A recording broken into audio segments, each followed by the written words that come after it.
Good morning, traders. It is 8:02 a.m. Chicago time on Wednesday, the 10th of September 2023. My mind's everywhere right now. This is episode number 2684.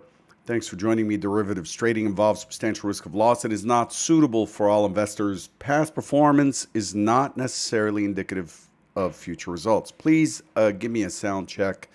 Let me know how that's going because it's really hard to do so from my side.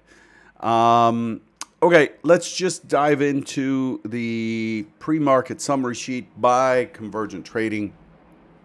And we're going to talk for a minute about where we are. The overall market position is mixed to just slightly positive, risk on, mild risk on. We're just teetering on the edge of mild risk on right now because of the PPI release. In case you weren't here, PPI came out at negative 0.1 on the headline figure, month on month, negative 0.1 versus an expected increase of 0.3% on producer inflation.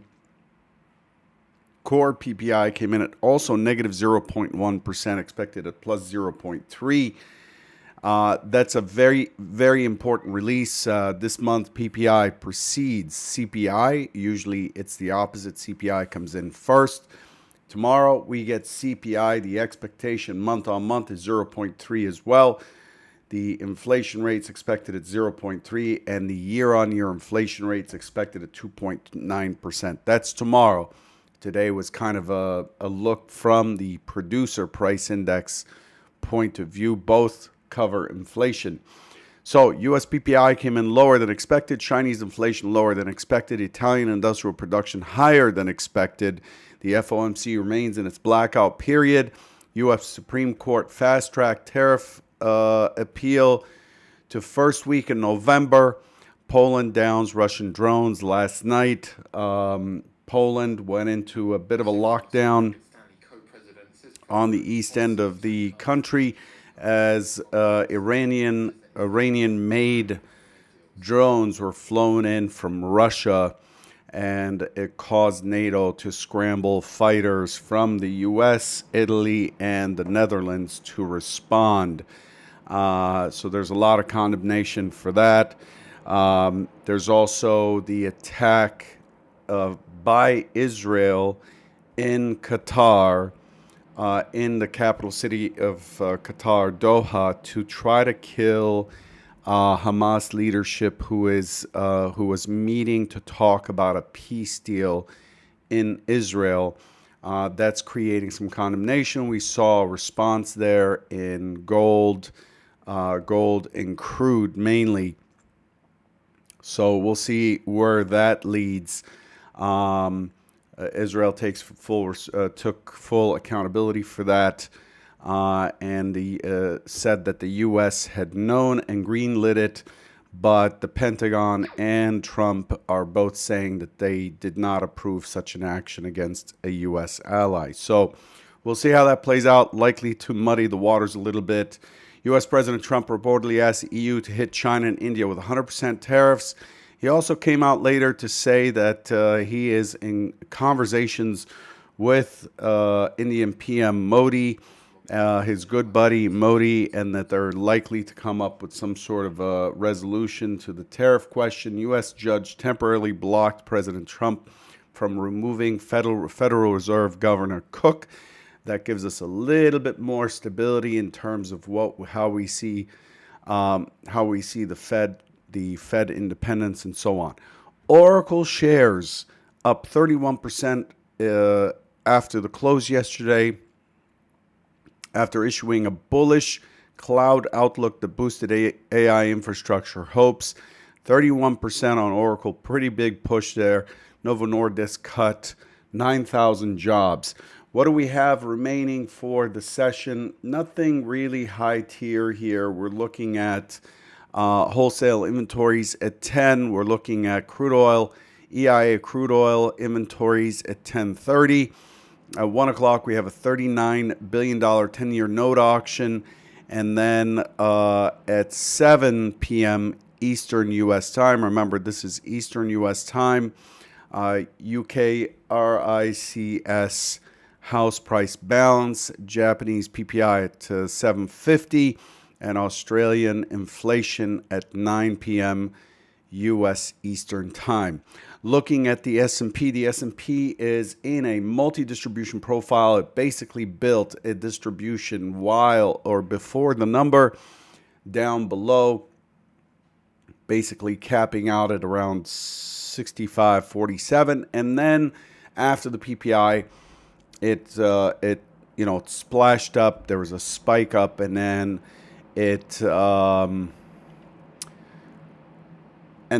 it built a second distribution and moved the point of control to around 65.54 as it shows there. So we have a double distribution profile, pretty good volume, 171,000.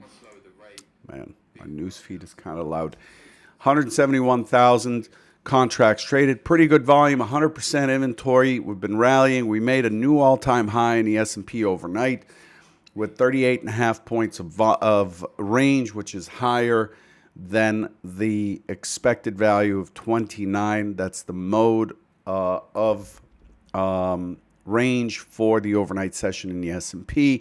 Looking at the heat map, we can see that the Russell is getting a lot of attention. Remember, the Russell is very, very inflation and interest rate sensitive. Very.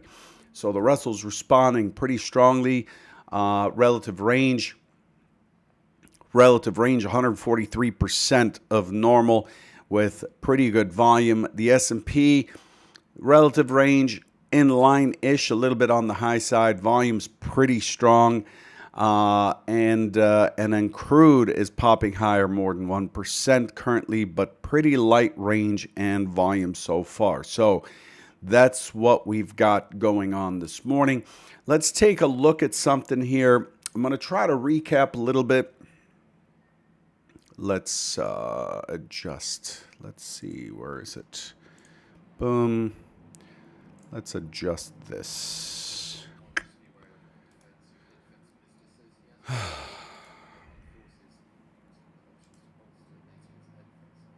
Why can't I select it? No idea. Anyway, Monday I did a TraderBite. This is it. This is the recording. You can always go back to my YouTube channel and look at what was there. Happy to look at your comments. I try to take the time at some point on my phone or whatever to look at any comments and to respond and to make adjustments. Somebody asked for the time to be added, and I did so at the bottom right corner. I'm always looking for feedback and ways to improve. Why this is locked, no idea. Okay. So here's, on Monday, I was looking for the primary scenario is that, hey, we traded in this NFP box, right? So we had this NFP box. We highlight the range of a major release like non-farm payrolls, and then from there we sold off. We put in this B shape on Friday, and then we bounced above for a higher box. And the idea here is that it seemed like it had already successfully tested 64.60, and the probable play is going to be to the upside. So what was I looking for Monday? The primary trade is try to wait for a pullback for an A+ setup long, targeting 65.20-ish, 23, 65.23 to fill the singles in and to retest the prior week's high. That's the main play for Monday. Let's take a look at how that played out.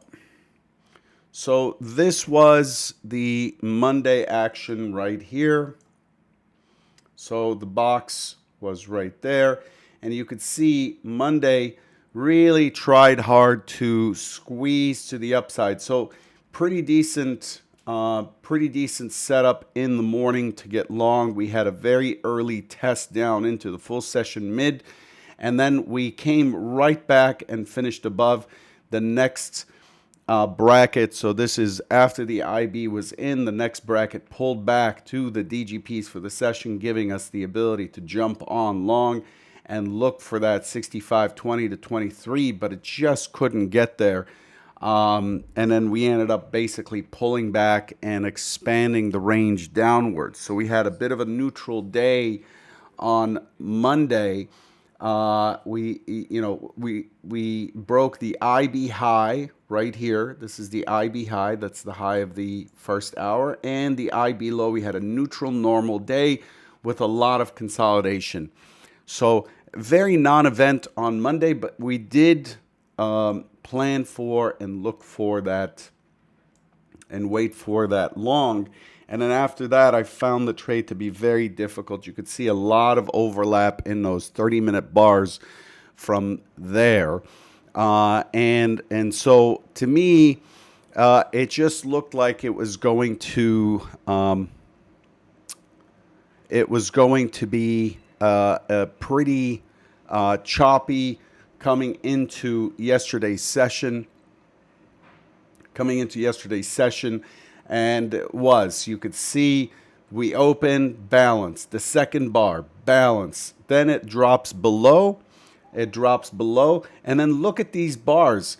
1, 2, 3, 4, 5 bars overlapping. That is just disastrous. So we had balance over balance. We had the point of control over point of control. Made a lot of fun of that in the Convergent Discord channel. And then ultimately we ended up breaking that balance high for a run into the close. I was not a part of this. I was looking for the overnight high to be taken at some point, and it ultimately did so. And then from there, we basically closed with the auction cutting off at the close here. And what we experienced overnight is this drift. So technically, I would normally add, because this is the area that created a test and ended up breaking to the upside. This becomes a sort of a short-term over-under zone that I'm going to watch. And you can see that we pushed into the prior week's high, poked through, and then pulled back into that consolidation zone, holding until we got to the PPI, which had an SOC, or scene of the crime, or the last print before the number came out, was 65.41 and a quarter. I put that for Convergent members. I put that in the chat room, and it remains untested. So that SOC is going to be carried into tonight's master levels, and we will track that price going forward. CPI tomorrow, we'll see if that kind of cleans that up. But right now we have single prints in the overnight session and 2 distributions with the point of control at the high. It creates an odd situation for us here because we remain under the influence of that number. We remain above the full session VWAP, full session mid, and so it's tricky. What we did accomplish overnight is we hit our measured move high, the next measured move target up here. The last one was like 65.18, which we took out a little bit back. And then the next one is the 65.61, 75, 65.62 that was taken out. A lot of energy expended on this PPI release. And so this morning, I don't really have the edge is on the buy side. So we cannot ignore that the market imbalance currently is to the buy side. So that's the side that we're going to favor coming in. However, if these guys drop, if we find, I can't draw on my screen here. Let me switch screens. No, I cannot switch screens. Okay. Yeah, I think it's time to retire the software that I'm using and just go back to OBS. So let me get Epic Pen since my broadcast screen is frozen. That's fun. Just 1 second. Epic Pen is starting. There it is. So let's choose this. Let's choose pencil. Yep. Okay. So the way this plays out is we have a very distinct zone right in here, this single prints, and that's going to be the judgment point for today's trade. So if they stay, as long as they stay above here on a gap, we're opening in a gap, gap rules apply. We're opening in a gap in new all-time highs. The general behavior when that happens is we open, we check, and then we ultimately come right back. And I'm looking for that SOC to be tested at 41. And if not, then I'm looking for it to come back into balance with the zone in yesterday's high. Yesterday's high being the 65.26 or so. And that's really the main scenario for today is, oops, that was a weird circle. The main scenario, the number one scenario is let's finish the upward exploration or the auction higher on the PPI release. Some folks are going to take a position when they come into the market with that. But overall, we're gapping into new all-time highs. If you go back historically, you'll see that there's a slight edge to responsive selling on new all-time highs. Looking for it to step back. The secondary scenario is it does test this single print zone, the LIS here. It tests that. It finds support right back in here, and then it bounces back up. And then what we do is basically hold steady here, potentially take out the high for the overnight stat. So it might end up just going up there, but overall, I'm expecting this thing to just basically run out of steam. We're at new all-time highs. It's really difficult for folks to jump in and commit new money at new all-time highs, right? Doesn't seem like value, but there are programs that follow momentum, and this may be one of those cases. That's what I'm looking for in the S&P this morning. As far as crude, NASDAQ still kind of struggling to get to that all-time high, right? The NASDAQ's pushing up, but the same story with the NASDAQ. You have this LIS between 23,976 and 23,967. This kind of, that zone there becomes your over-under line.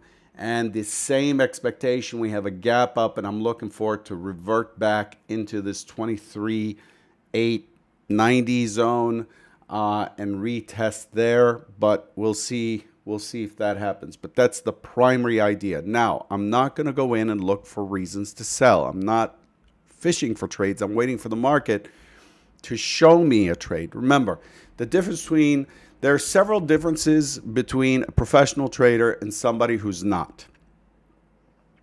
There are many. One is a clearly defined plan that has clearly defined setups, a very strong grasp on the narrative. That's key. Nobody talks about that. We throw some moving averages, and we call that a bias. You have to have a good understanding of the narrative. The other piece is you have to be quantitative or probabilistic in your thinking. You have to think probabilistically. Like, there's no way you can eliminate the possibility of losing. The possibility of losing is baked into every trade, period. So you're thinking in probabilities. And then the other piece is just being aware, not controlling, but being aware of emotions and waiting for trades to show up, waiting for true evidence of a trade setup versus anticipating a trade. Anticipating a trade brings with it emotional baggage, an emotional charge. I'm anticipating because I have FOMO. I'm anticipating because I have a need to validate something.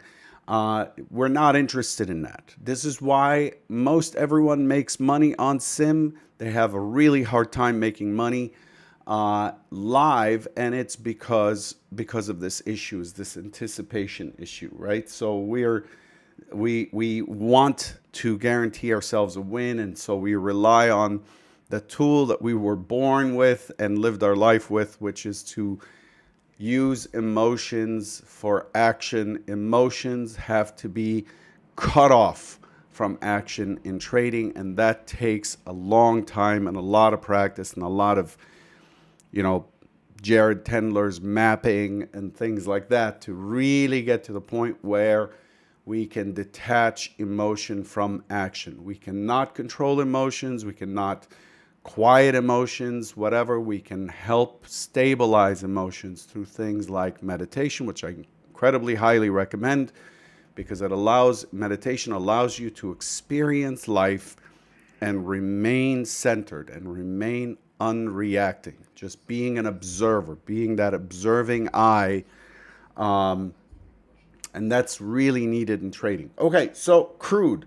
Crude, we talked last time. I'm not going to go through it again, but this band was from 63 down. I didn't move the lower band. The higher band has moved higher. But we were, going sideways here. And the anticipation on Monday, if you watch that video, is that we are likely to fill in the area between 63 and 62. And that's basically what it did. It just dropped in here. This is Monday. It dropped. I expected it to be more balanced in its behavior, but it ended up pushing immediately through and taking out, going down to the other side and then coming back in. So crude is trying very hard to move higher, but it's having a hard time. The thing to observe about crude is that it is putting in higher lows and basically equal highs, and that is likely to put pressure on the break. And if it does break, then we're looking for 64.50 as a key target up here. 64.50. The first target is 64. That's where our stock zone is. This is where we closed last month, and then 64.50 being the next piece. But crude keeps putting in these higher lows. As long as it does, I'm going to be looking for pullbacks to get long. It is showing weaker highs overall. Crude, however, has been a dog in terms of trading. It's one of my favorite products. Again, if you trade it, please focus on the micros. But you look at crude here on a 1x10, and you can see there's some pretty decent structure on some days, but most of the time, like yesterday, it was just awful.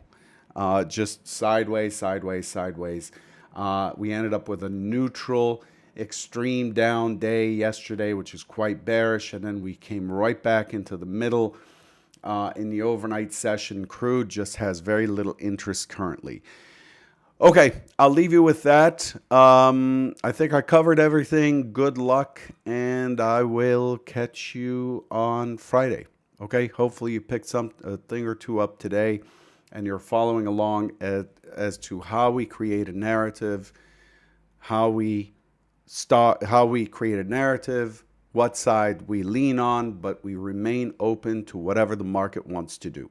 Always the market could do whatever it wants to do, but we want to come in with some sort of a plan, and then let the market show us what it wants.